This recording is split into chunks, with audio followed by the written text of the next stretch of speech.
Bienvenidos todos y todas a Destripando la Máquina. Cuando comemos esta manzana, comienza en nuestro organismo un viaje que va a terminar con la incorporación de todos sus nutrientes en cada una de las células de nuestro cuerpo. Los elementos que componen el sistema digestivo, que es donde ocurre todo esto, es lo que vamos a ver hoy en nuestro vídeo. Para ello, contamos como siempre con la ayuda del microscopio virtual de la Universidad de Michigan. Y vamos a ir viendo en este vídeo y en el siguiente los distintos componentes de este sistema digestivo que hace posible que nos mantengamos siempre en un buen estado nutricional. Vamos a ello. Comenzamos nuestro viaje en la cavidad oral y vamos a ver un órgano muy importante dentro de ella, que es la lengua. La lengua es una lámina de músculo estriado, muy gruesa. Podemos ver aquí la gruesa capa muscular que la constituye, y este músculo está rodeado por un epitelio que podemos ver aquí. Un epitelio escamoso estratificado con una lámina basal de tejido conjuntivo fibrocolagenoso denso y regular. Si nos fijamos en el epitelio, podemos ver unas estructuras que son de gran importancia para el procesamiento de los alimentos. Estas estructuras son las papilas gustativas y no son más que repliegues específicos del epitelio que recubre la lengua. Las papilas gustativas que vemos en esta zona son prácticamente todas del mismo tipo. Y si nos fijamos, podemos dibujarlas como estructuras largas y afiladas, formando como una especie de peine. Si aumentamos el zoom de la imagen, podemos ver que estos picos de estas papilas, que se llaman papilas de tipo filiforme, están formados por las capas más externas del epitelio, que son básicamente queratina. Ya son capas acelulares, no tienen células y se compone únicamente de láminas de queratina. Estas papilas, además de tener estos vértices afilados de queratina, están desprovistas de botones gustativos. O sea, en estas papilas gustativas no hay una apreciación de las sensaciones gustativas, sino que su papel en el procesamiento de los alimentos es puramente mecánica. Esta superficie en forma de peine o en forma de dientes de sierra ayudan a movilizar el alimento por la cavidad oral. Vamos a seguir viendo otros tipos de papilas gustativas que encontramos en este corte de lengua. Y aquí podemos apreciar un tipo diferente, que es la papila gustativa de tipo fungiforme. ¿Y por qué se llama fungiforme? Pues se llama fungiforme porque tiene forma de hongo o seta. Tenemos un pie estrecho y una zona apical más ancha. Esta papila gustativa no tiene el vértice queratinizado como podíamos ver en las filiformes. Son menos abundantes y en su superficie podemos encontrar algunos botones gustativos, que son las estructuras neuroreceptoras que toman sustancias químicas que están disueltas en la comida y las transforman en sensaciones gustativas. Por último, vamos a ver el tercer tipo de papila gustativa, que no podemos encontrarlo en este corte de lengua. Con lo cual nos vamos a ir a otro corte diferente.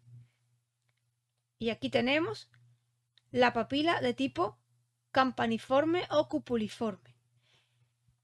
Si nos fijamos bien, es mucho más ancha que las anteriores y tiene forma de cúpula. Los bordes son redondeados y presenta a su alrededor una especie de foso donde se encuentran concentrados en esta zona de aquí la mayoría de sus botones gustativos. Esta papila gustativa también es, por su zona apical, poco queratinizada, a diferencia de las filiformes, y ahora vamos a intentar encontrar en su superficie algún botón gustativo para que podamos observar su estructura.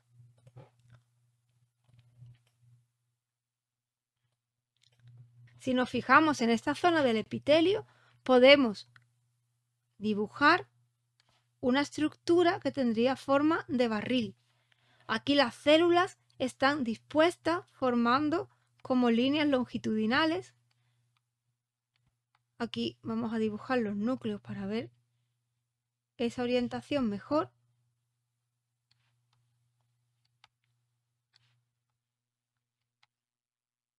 Estarían organizadas como las duelas de un barril. Estas células son células neuroreceptoras.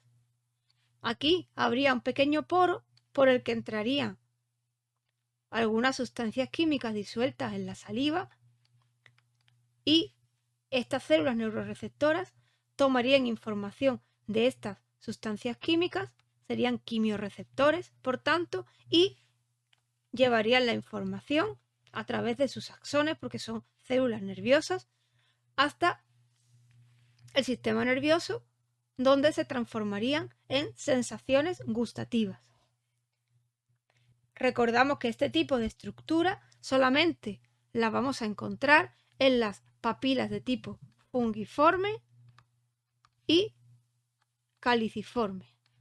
Y con esto terminamos el repaso de la estructura histológica de la lengua. La siguiente etapa de nuestro viaje es el esófago. El esófago, como todos sabéis, es el tubo por el cual circulan los alimentos desde la garganta hasta el estómago. Para orientarnos en este tejido, vamos a localizar el epitelio. El borde que tiene epitelio es claramente el borde inferior. Por tanto, aquí podemos decir que estaría la luz del tubo, tapizada siempre por un epitelio, ¿de acuerdo? En este corte del esófago vamos a poder ver una estructura en capas que ya va a ser constante en el resto de órganos del sistema digestivo que vamos a estudiar. La primera capa va a ser la mucosa, que está comprendida por el epitelio y su lámina propia o lámina basal. Después vemos una capa fina y discontinua que se puede apreciar aquí de un color rojo más oscuro, que sería una capa muy fina de músculo, la muscular de la mucosa. A continuación tenemos otra capa de tejido fibrocolagenoso denso irregular, que sería la submucosa,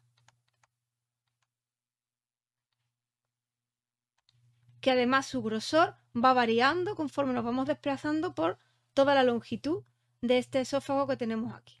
Después lo veremos con más claridad. A continuación, otra capa de músculo,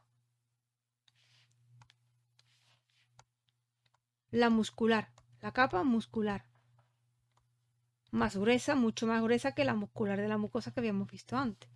Y por último, la capa adventicia, formada de nuevo por tejido fibrocolagenoso denso irregular. Bueno, pues una vez que hemos visto esta composición en capas, que como dije antes va a ser constante en todas las estructuras que veremos a continuación del sistema digestivo, vamos a estudiar un poco más en profundidad cada una de estas capas. En primer lugar, nos vamos al epitelio. Lo podemos ver aquí. Es un epitelio. No hace falta ya que lo aumente mucho más porque ya por la pinta que tiene somos capaces con la experiencia que tenemos de identificar qué tipo de epitelio es. Es un epitelio de tipo escamoso estratificado. Las células más superficiales son planas y las células más internas son cúbicas, con forma redondita, así. A continuación del epitelio tenemos una lámina de tejido conjuntivo. La lámina propia o lámina basal sobre la cual está aposentado cualquier epitelio que estudiemos. A continuación tenemos otra capa fina y además esta vez discontinua que podemos ir siguiendo.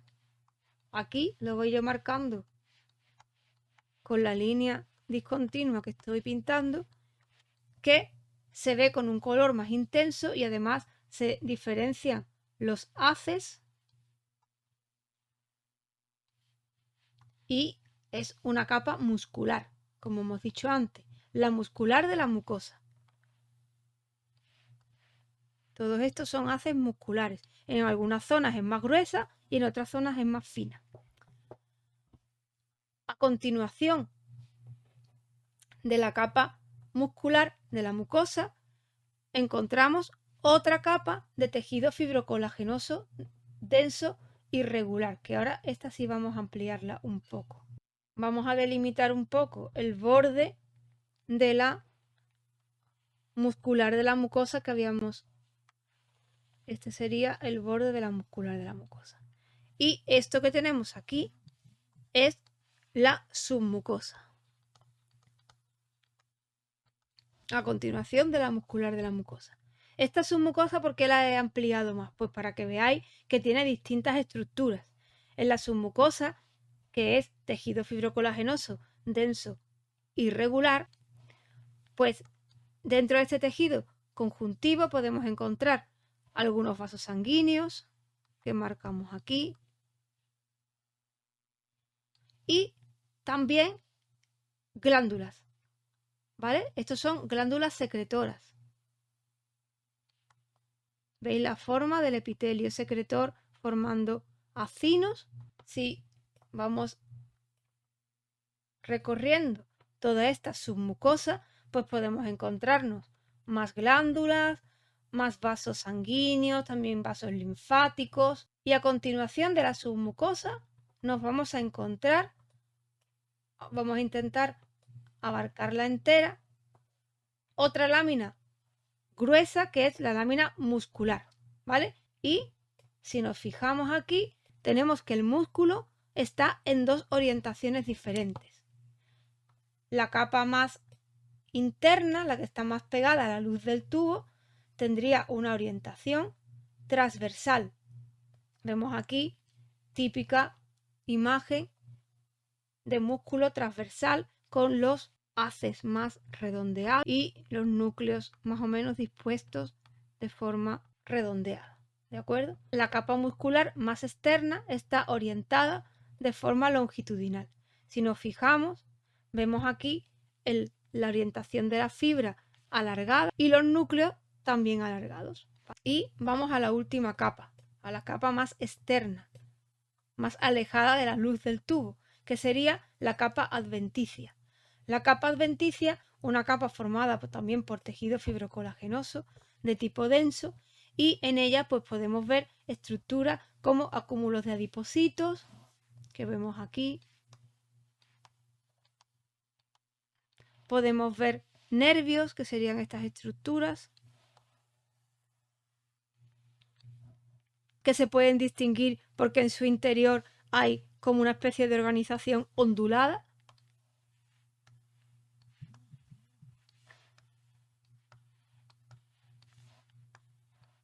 Aquí también la vemos, una especie de organización ondulada. Y también podemos encontrar vasos sanguíneos. Aquí tenemos un vaso sanguíneo, aquí tenemos otro, más nervios. ¿De acuerdo? Pues esta es la distribución de capas que podemos encontrar en el esófago. Bueno, ¿qué? ¿Os está pareciendo interesante cómo viaja esta manzana a lo largo de nuestro cuerpo, verdad? Bueno, pues en el próximo vídeo seguiremos viendo cómo es este viaje. Mientras, yo sigo comiendo.